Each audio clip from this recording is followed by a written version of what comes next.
Hi guys, again we are come back to conduct another class of Indian polity, which is very important for your coming exam, LDSCT and ICDS supervisor, Panchayat extension officer, Panchayat executive officer, sorry, then CDPO. Okay, so today our class is on executives and legislatures.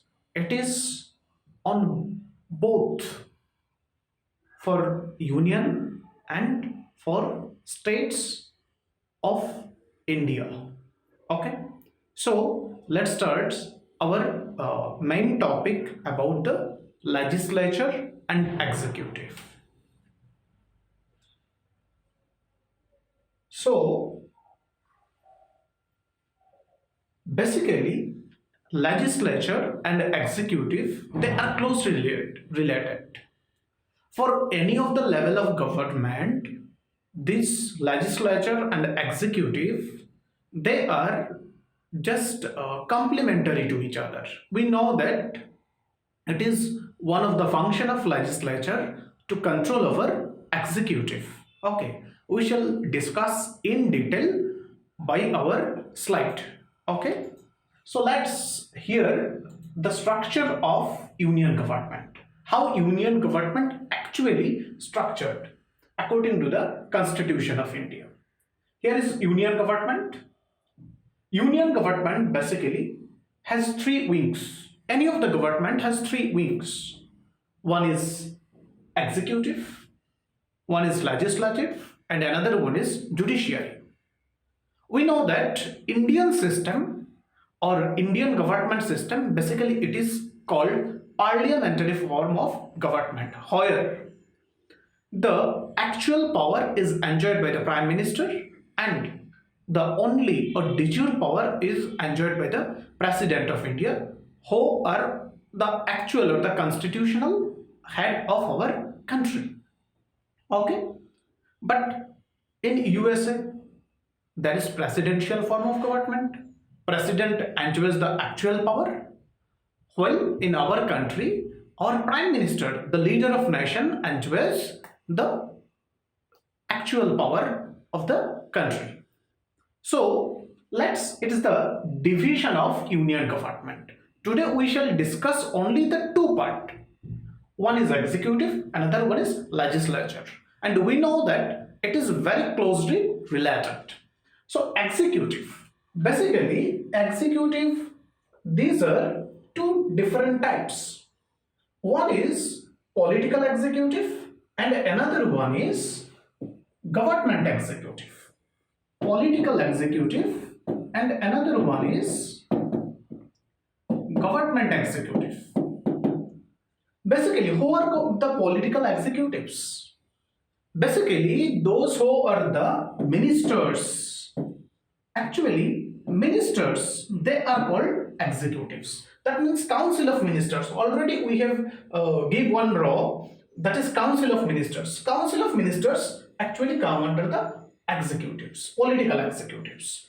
President, vice president, prime minister, all they are political executives. But Attorney General of India, he is government executive. Okay, Attorney General of India, he is government executive. So we have to remember executive, basically it is two types. One is political executive, another one is government executive.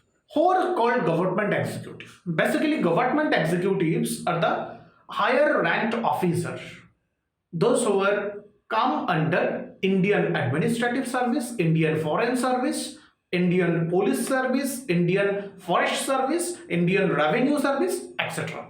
All of they come under the executives of central or union. Okay, so from president to council of ministers, they are the political executive, and the attorney general is the government executive.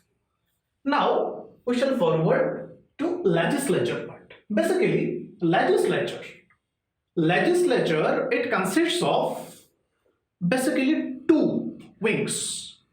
If I say two wings, I think it would be wrong. because it originally consists of three wings. One wing come under the executive and another two wings that is come from the legislative part. And houses, basically the primary organ of the legislature, that is houses. Houses means the bicameral system of India. India has adopted bicameral system. One is upper house, another one is lower house. Upper house means which is the council of state or Rajya Sabha, and lower house means that is the house of people. Okay, that is the house of people or Lok Sabha. Besides, this is also the part of legislature. Legislature actually done through some process. Okay, this process is called legislative procedures. This process is called legislative procedures. Thereafter, in parliament or in legislature, we may find different committees, and these committees are also come from the legislature, and that's why they are called parliamentary committee. Okay, who actually has the power to form this committee, later on we shall discuss. Parliamentary committee, basically two types. One is ad hoc committee, another one is standing committee. Okay, so legislative procedure, which one is very important, it has one procedure, how to work or how to work out all the legislative works, and it has 4 or 5 integrated parts. One is bills, budgets, session and motion, fund and grants. Okay, later on we shall discuss how these parts are works on in the legislative procedure in Indian aspects. Okay, so the next slide, that is the legislature part. Okay, that is the legislature part. And why I started first the legislature part rather than executives, just for your better understanding. Legislature, basically in first part we get 2 houses. Legislature consists of 2 houses. One is Lok Sabha, another one is Rajya Sabha. That is the composition. Maximum strength is 552, 530 elected by the secret ballot or the direct election, which we can refer. Then president also nominates 2 members. Actually, it is from right now SC and ST community instead of Anglo-Indian community. In case of Rajya Sabha, its maximum strength is 250 members and 238 are elected in indirect election. Indirect election or first past the post system by this way. And each of the house has one chairman or the presiding officer. In case of Lok Sabha, the chairman of the house actually the speaker. Speaker also has assisted by another person. He is called deputy speaker. If the speaker is absent, who will conduct or serve the house? That is the deputy speaker. The same thing happened in Rajya Sabha. Actually, vice president, he is called ex officio member of Rajya Sabha. And in this Rajya Sabha also has another deputy chairman who can assist the vice president of India as ex officio member of the Rajya Sabha or the chairman of the Rajya Sabha. Okay. And then qualifications. It is very important matter. For any of the executives, for any of the members, for becoming parliament or for taking part in the parliament, he has certainly qualified by his one certain age. And for Rajya Sabha, the age it is required, actually it is 30 years, not 35 years. Okay, actually it is 30 years, not 35 years. And for Lok Sabha, that is 25 years. That is 25 years. It is not 35 years. It is 20. It is 30 years. Actually, it is 30 years. Okay.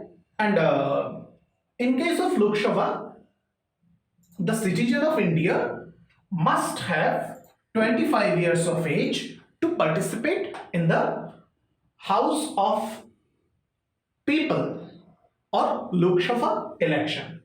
And Rajya Sabha, actually it is one permanent body, since it is the upper house and its members basically retired based on what norms. In alternate 2 years, 1/3 of the member of Rajya Sabha, that is retired, and in case of Lok Sabha, it is one temporary body. In every 5 years, it would dissolve and one new elected government come to rule our India. That is basically the Lok Sabha and the Rajya Sabha. So how this Lok Sabha and Rajya Sabha, that is related to our executives. Basically, Lok Sabha, their member, Rajya Sabha, their member, basically elected as member of parliament. However, in direct elections or indirect elections, they elected as member of parliament, and the party who get majority share of seat or absolute majority means that is 50% of total strength plus 1, that is called absolute majority. Okay, so the party or the alliance who will get this majority, that time they can form government, and it is one valid approach mentioned in Indian Constitution. And thereafter the members of parliament become to form the cabinet. That time the members who are becoming to form the cabinet and get the membership of this cabinet, they are actually called the executives. And Indian parliament is closely related, the legislative body closely related to the executives, because Indian parliament actually consists of 3 wings. One is Lok Sabha, second one is Rajya Sabha, and third one is the President of India. All the works of Lok Sabha and Rajya Sabha, that is, becomes valid when President of India gives his nod. Without the consent of President of India, it never become the valid work in legislative procedures. Okay, I have to move the first slide where the all divisions are actually given. President, he is one executive, still he is linked with the legislatures and the houses, that is the part of legislature. From these houses we get Prime Minister, Council of Ministers, they are actually. So what happened? Prime Minister and Council of Ministers, Prime Minister itself one part of Council of Ministers. He is the head of Council of Ministers. And President has that power to appoint all the executives. To all the executives, the Vice President, Prime Minister, Council of Ministers, Attorney General, All the other executives actually appointed by the President of India. Council of Ministers has again three types. One is Cabinet Minister, enjoys the most important portfolios, Minister of State, MOS, and Deputy Minister. And Deputy Minister. These are three types of ministers. All the ministers are called executives and they are appointed by the President of India. Okay. So, in case of legislative procedure, it is the functions of the parliament how to move on the house, and the product of the house that time became active when president gives his nod on this work. This is actually the nature of Indian parliament and its works. Again, I move forward to the next slide. The functions of parliament. The functions of parliament. First function is the law-making function. First function is the law-making function. And this is very, very vital function of the parliament. Law-making function. And who actually responsible for this law-making function? That is the legislature. We know that legislature is the house of lawmaking.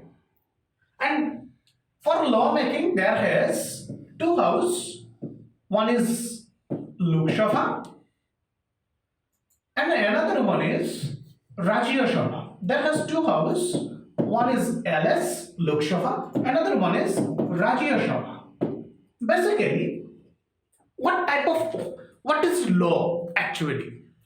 When any of the paper or the document after completion of all the parliamentary procedure, it is consented by the President of India, that time it is called law or act. What is the earliest name of this law?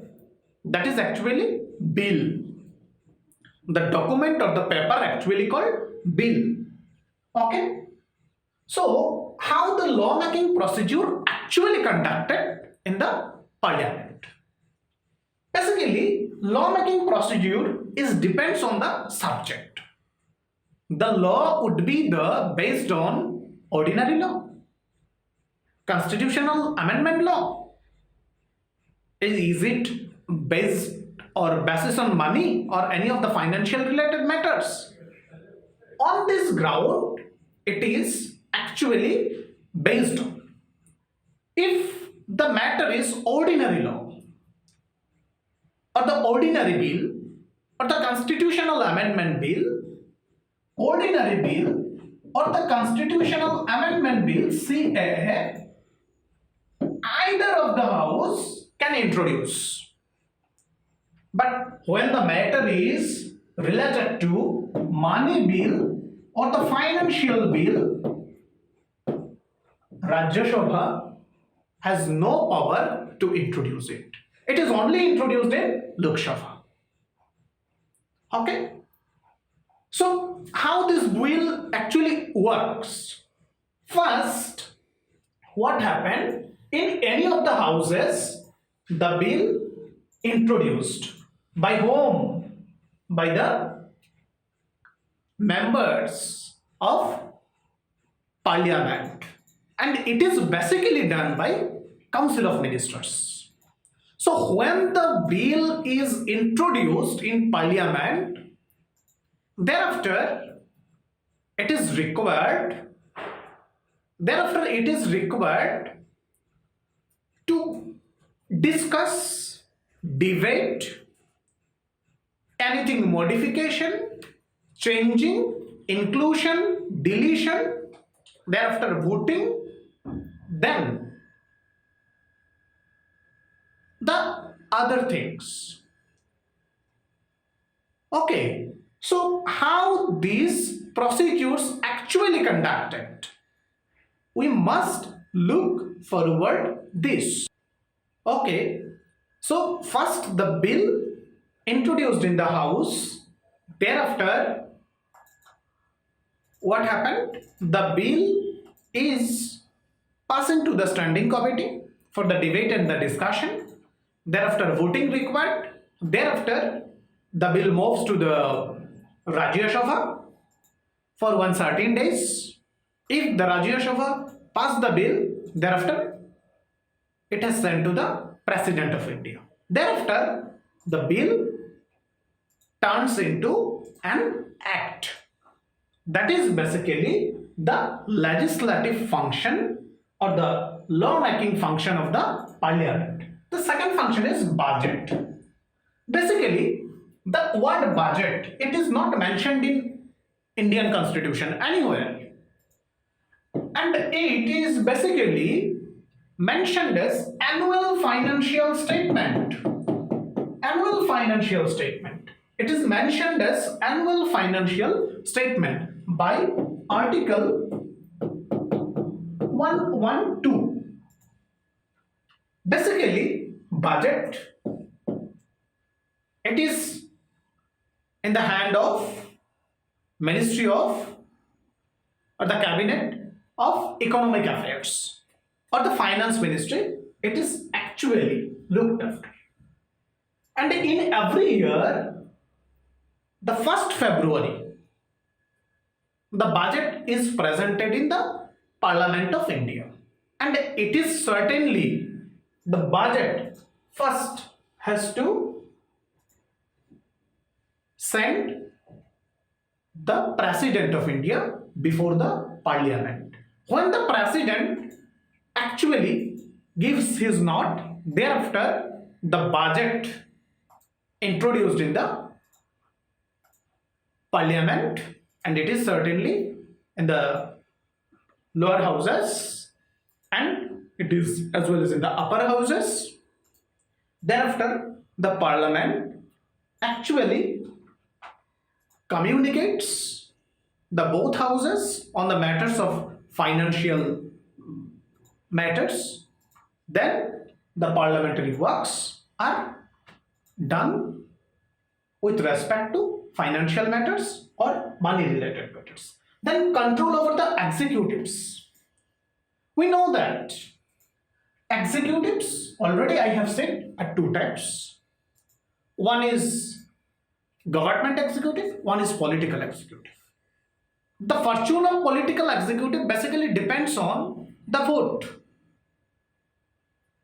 The lower house is directly elected by the people and its tenure is 5 years. When it dissolves, the power of the executive just become null and void. And the government executive, basically, it is also controlled by the parliament. How? Suppose to say Attorney General of India, appointed by President of India as executive, and he serves the office or remains the office on the pleasure of the President. Suppose to say Governor of any of the state, he serves his office on the pleasure of the President. That is the structure or that is the function, control over the executive. Now judicial functions. It is very important functions of parliament. We know that all the members who are appointed as the judges of Supreme Court, High Court, they are also executive. As executive functions or executive powers of President of India, President appoints them. And it is on the behalf of basically the Parliament of India. And in case of any of the dispute occurs, Parliament can remove the President of India, the judges of any of the Supreme Court or High Court, Any of the executives can removed by the Parliament of India if the resolution is taken by the quorum members of the Parliament. What is the quorum? It is 1/10 of the member. According to Indian Parliament, it is in and around 50 members. When 50 members supported this resolution, that time it can be introduced in Parliament. Okay? So that is the judicial functions. Our president also can be removed by this impeachment by Article 61. Any of the executives can be removed by the judicial functions of the Parliament. Other functions. Parliament has performed many other functions. Many other functions as like as leadership functions, amendment of the constitution, these functions, impeachment functions, ratification of any of the treaty, these functions, to awarding any of the foreign leaders, this function. So Parliament has the power, but we have to remember Indian Parliament is not as sovereign body. What does sovereign means? Sovereign means the ultimate power of the competent agency. If it has in his own hand, that time it is called sovereign. Indian Parliament has no ultimate power because any of the law which is made by Parliament of India, it is basically interpreted by our Honorable Supreme Court of India. Our Honorable Supreme Court of India, law of the land. Because Supreme Court has one power or one jurisdiction, judicial review. By judicial review, they can interpret, is the law violated the basic structure of the constitution, the philosophy of the constitution of India, the nature of the constitution of India. If anywhere it is found, that time the law become null and void.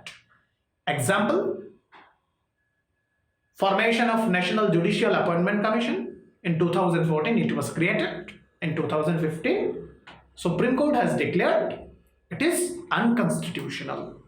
So it is the power of Supreme Court. So we have to remember our constitution, our Parliament of India is not one sovereign body.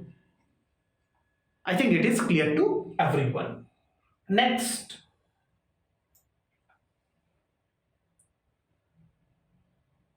the next part, basically sessions of Parliament.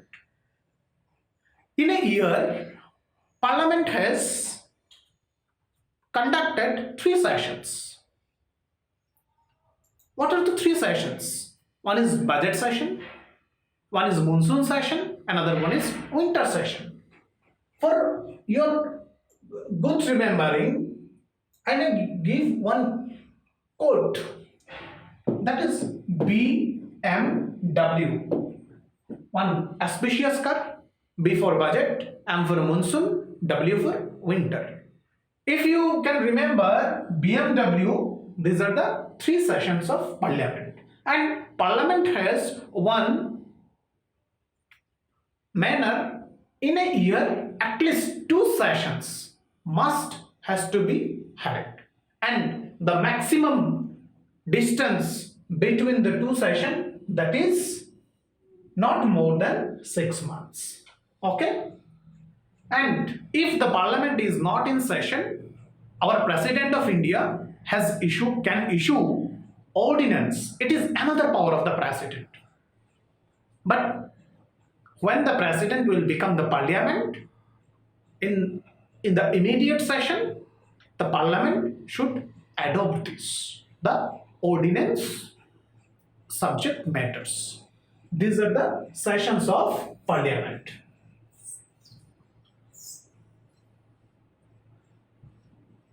So the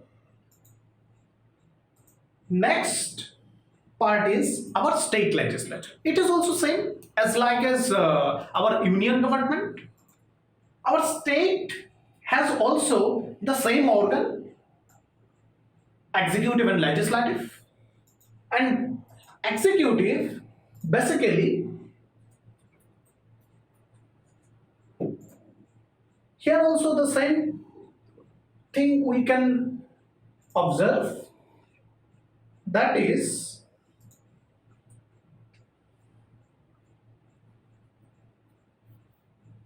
Chief Minister and Council of Minister. We know that Chief Minister and Council of Minister. Chief Minister also part of one Council of Minister, and Chief Minister is the head of Council of Ministers. They are political executives, and the governor is appointed by the President of India for the states of India. Governor in a state works as constitutional head, while the Chief Minister works as real head of any of the state. And the Advocate General is the highest law officer of the state. He is one government executive. Okay, the same structure we have found in union government. And in state, there is again two houses. One is unicameral, another one is bicameral. Unicameral means the state which has only single house, that is unicameral. And the state which has two houses, that is basically called bicameral. What are these houses actually? These houses are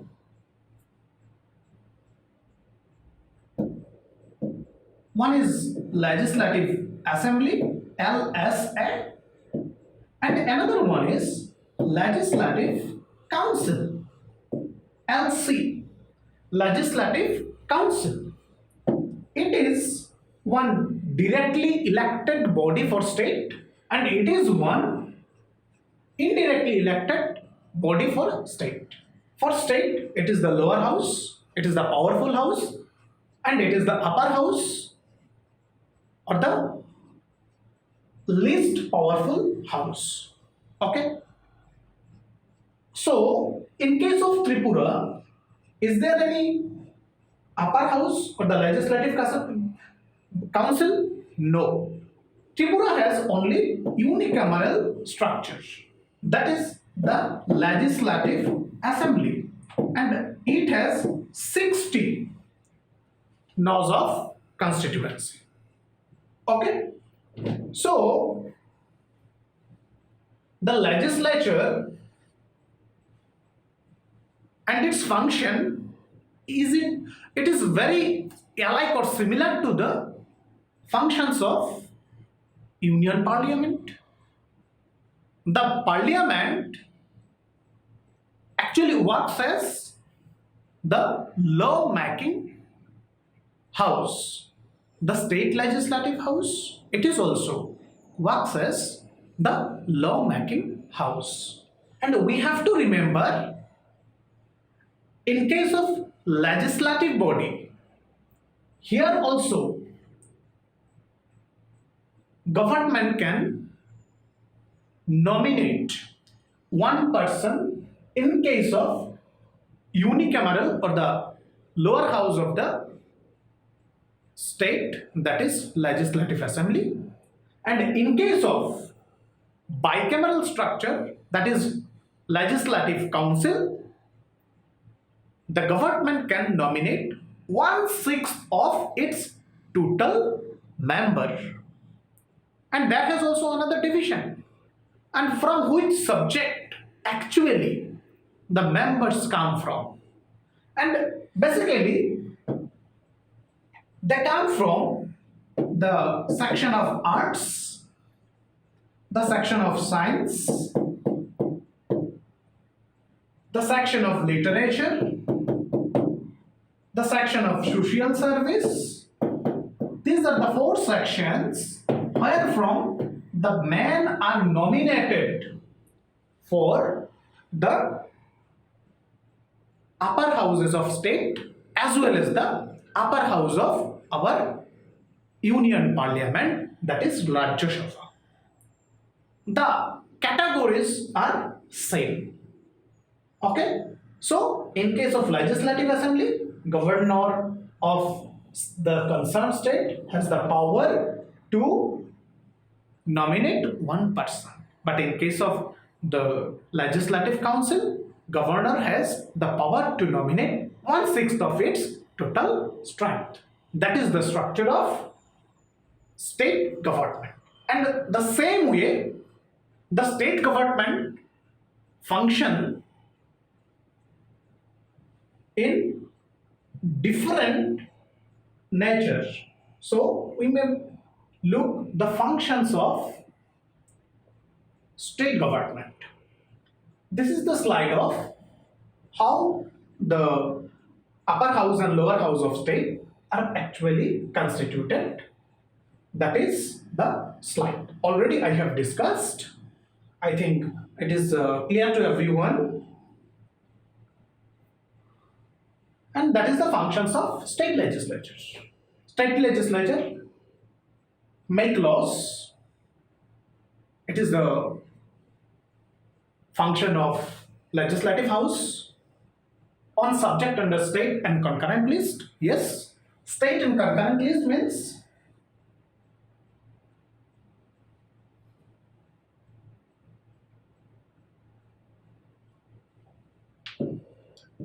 state and concurrent list means our federal government or our federal scheme or federal structure of Indian Parliament has adopted three types of schemes or three types of different subjects. One is union list of subjects, one is state list of subjects, and another one is concurrent list. Here union has the ultimate power and the number of subject is 100. Here the state has the ultimate power, that is 61 loss of subject, and in concurrent list that is 52. Originally that was 97, it was 66, and it was 47. Okay, later it is amended and the list of subjects converted in that loss. Okay, so state has basically two power.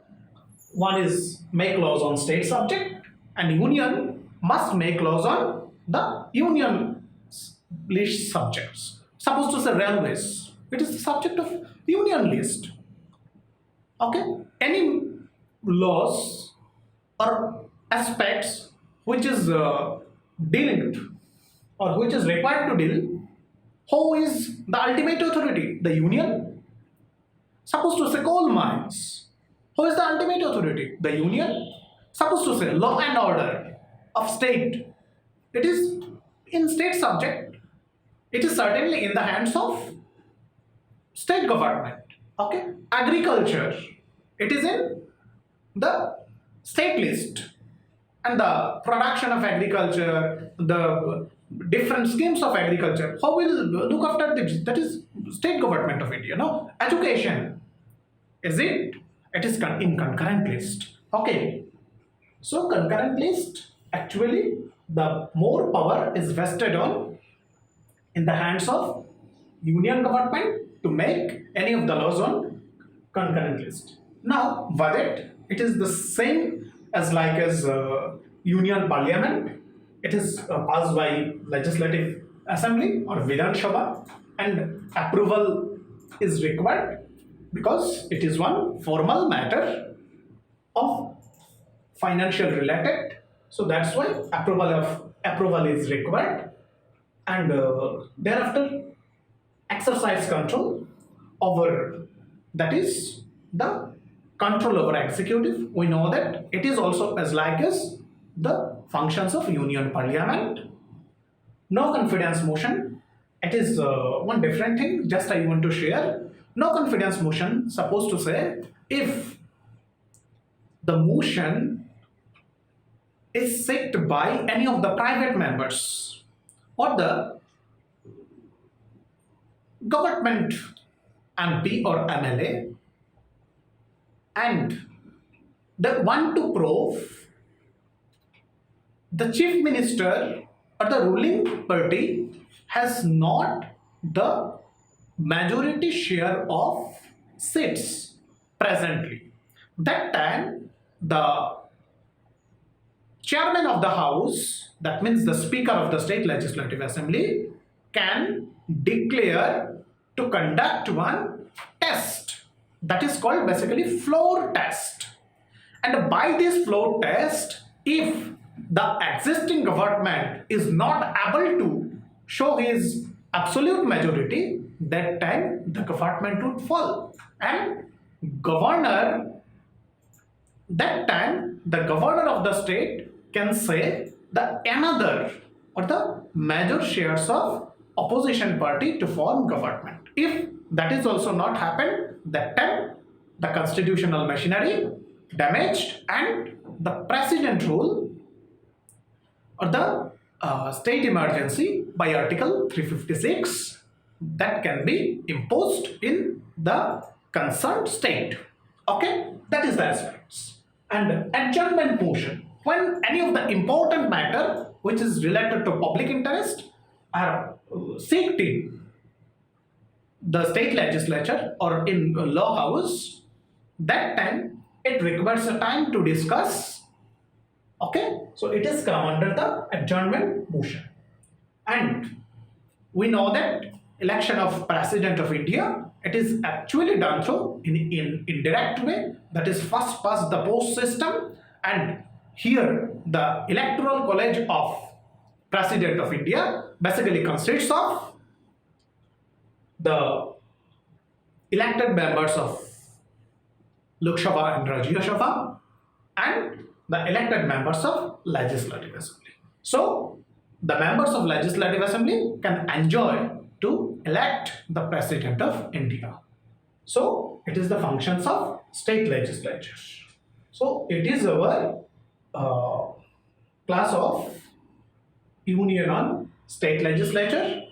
I think everyone get understood the class and enjoy to take information. This is very important for your coming exam. Everyone must prepare well to secure your job and stay prepared, stay focused, stay healthy. It is from the Shamish Learning app. All the best, everyone.